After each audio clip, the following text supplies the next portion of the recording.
ورنہ اب گھر کے ہر فرد سے فون کروائیں گی وہ۔ ویسے ضیاء، یہ گئی کس پر ہیں؟ عصمت تو بالکل مختلف ہے، اور تمہاری اماں تو شاید کائنات کی سب سے پرسکون ہستی ہیں۔ طیب چڑھ کر بولا۔ یہ خالہ بی پر گئی ہیں۔ لو، وہ تمہاری نانی کی بہن ہیں، ان سے کیا تعلق؟ خاندان کی ہیں، یہ طبیعت انہیں وراثت میں ملی ہے، میں نے کوٹ پہنتے ہوئے کہا۔ پتہ نہیں طاہر بھائی کیسے گزارا کرتے ہیں، طیب نے منہ بنا کر کہا۔ اتنی دیر میں انیتا آ گئی۔ آج اس نے فیروزی رنگ کا پلین شلوار قمیض پہنا تھا۔ میں نے اطمینان کا سانس لیا۔ جو ساڑی اس نے کل باندھی تھی اس سے تو مجھے وحشت ہونے لگتی، اگر وہ وہی پہن لیتی تو۔ ہم تینوں ناصر بھائی کی طرف چل پڑے۔ میں نے زہرہ آپا کے بارے میں اسے مختصراً بتا دیا تھا، مبادا وہ دل گرفتہ ہو۔ وہاں پہنچ کر جب زہرہ آپا نے انیتا کو ہمارے ساتھ دیکھا تو ان کا رنگ اڑ گیا۔ یہ کون ہے؟ تم پاگل تو نہیں ہو گئے ہو؟ میرے سسرال والے کیا کہیں گے کہ یہاں آ کر بالکل بگڑ گئے ہو؟ لڑکیوں سے دوستیاں رکھتے ہو اور اتنی دیدہ دلیری سے اسے یہاں بھی لے آئے۔ طاہر تو میری جان کھا لیں گے۔ وہ مجھے ایک طرف کھینچ کر جو بولنا شروع ہوئیں تو بلا وقفے کے بولتی چلی گئیں۔ طیب ان کی پشت پر کان لگائے سب سن کر دبے دبے انداز میں ہنس رہا تھا۔ انیتا شاید سمجھ رہی تھی کہ مجھے ڈانٹ پڑ رہی ہے۔ اس کے ہونٹوں کے کناروں پر مہین سی مسکراہٹ تھی اور وہ لا تعلقی ظاہر کرتے ہوئے کمرے کا جائزہ لے رہی تھی، مگر کبھی کبھی کنکھیوں سے ہماری طرف دیکھتی اور مسکرا کر پلٹ جاتی تھی۔ آپ بول چکی؟ زہرہ آپا کے جملوں میں وقفہ آتے ہی میں نے پوچھا۔ تم آخر بمبئی میں ہو کیوں؟ یہاں رہے تو اور بگڑ جاؤ گے، اور یہ طیب تو ہے ہی بگڑا ہوا نواب۔ تمہاری وجہ سے اب گھر کے لوگوں کو اس کے بگاڑ کا سبب بھی تم دکھائی دے رہے ہو۔ اماں الگ پریشان ہوں گی، سارے بیٹے انہیں چھوڑ بیٹھے ہیں۔ آخری جملہ کہتے کہتے ان کی آنکھیں بھر آئیں۔ انہوں نے ناک سڑکی اور دوپٹے کے پلو سے آنکھیں صاف کرنے لگیں۔ بھابھی جی، اللہ کے واسطے ہمیں بھی کچھ بولنے دیں۔ طیب ان کی پشت کی جانب سے سامنے آ گیا۔ اس کے ہاتھ بندھے ہوئے تھے۔ میں سر کھجا رہا تھا۔ طیب نے ٹھیک کہا تھا کہ وہ سب کو پاگل کر دینے والی ہستی ہیں، اور جانے طاہر بھائی کا گزارا کیسے ہوتا ہوگا۔ تم؟ وہ ایسے چونکی جیسے اسے پہلی بار دیکھا ہو۔ تم کہاں سے آ گئے؟ میں ان دونوں کے ساتھ ہی آیا ہوں، آپ کو تو نظر ہی نہیں آیا ہوں گا۔ خیر، اب جان کی امان پاؤں تو کچھ عرض کروں؟ بولیے گا کچھ نہیں؟ اس نے زہرہ آپا کو پھر اسٹارٹ لینے والی پوزیشن میں دیکھ کر تیزی سے کہا۔ صرف سر کے اشارے سے امان دے دیں اور پھر پوری توجہ سے میری بات سن لیں۔ بھابھی آپ بیٹھیں۔ طیب نے انیتا کو اشارہ کیا، مگر زہرہ آپا بھد سے صوفے پر بیٹھ گئیں۔ پھر محسوس کر کے کہ طیب نے انہیں نہیں انیتا کو مخاطب کیا ہے تو کچھ حیران ہوئی۔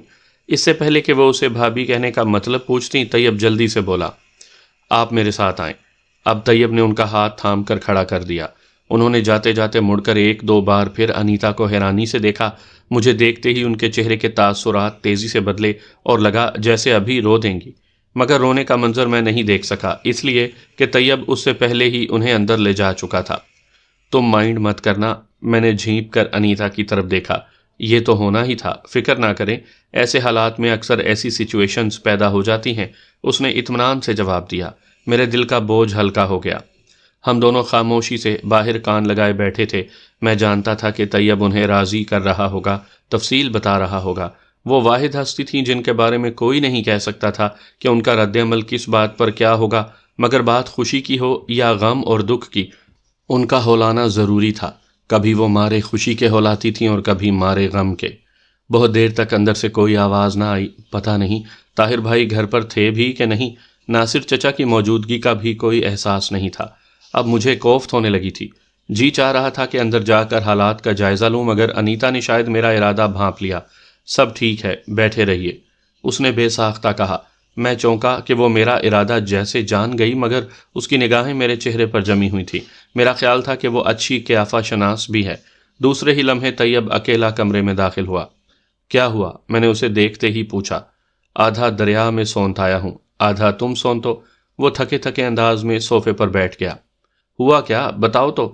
شادی کا سنتے ہی پہلے تو مارے خوشی کے رو پڑیں، پھر دکھ سے روئیں کہ اماں وغیرہ دور تھیں، مگر میں تو یہیں تھی۔ ایمرجنسی میں مجھے بھی بھول گئے۔ پھر اپنے ارمان کا ماتم کیا۔ اب اماں وغیرہ کے ارمانوں کو خاک میں ملتا دیکھ کر رو رہی ہیں، اور یہ دکھ بھی ہے کہ عصمت کا بیاہ ہونے تک انتظار کر لیتا تو کیا بگڑ جاتا۔ انیتا کے لیے کیا کہا؟ اتنا وقت کہاں ملا انہیں سوچنے کا۔ اب جاؤ، تمہارے حصے کے جوتے میں کھا آیا ہوں، تم صرف تسلی دے دینا۔ اس کی باتیں سن کر انیتا مسکرا رہی تھی۔ دلچسپ خاتون ہے، وہ بولی۔